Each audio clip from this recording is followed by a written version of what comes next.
से कोई शिकवा नहीं रहा, बस तेरा जाना समझ नहीं आया।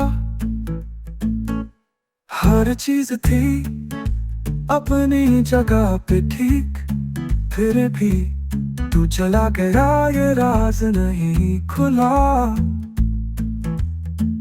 वो पल जो तेरे साथ गुजारे थे, आज उनमें सिर्फ तन्हाई का साया है। तेरी हंसी तेरी बातें हर लम्हा याद है।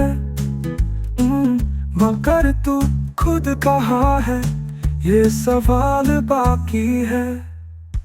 दिल ने तो कब का तुझे माफ कर दिया, पर दर्द ने तेरी यादों को थाम लिया। हर सुबह तुझसे दूरी का एहसास देती है, और हर शाम फिर से तुझ में खो जाती है।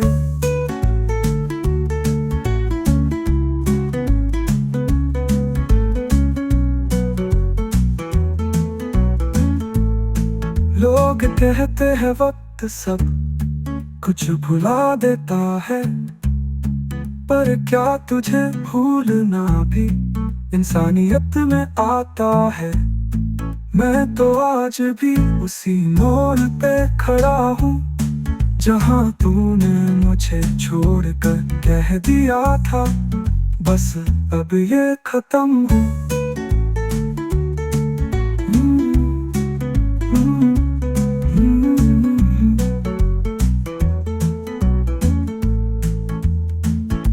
जिंदगी आगे बढ़ रही है, लेकिन मैं नहीं। तेरे जाने के बाद कुछ भी वैसे रहा ही नहीं। बस इतना समझ पाया हूँ इस दर्द के साथ, तेरा जाना मेरी जिंदगी का सबसे गहरा राज है, जो कभी समझ नहीं आया।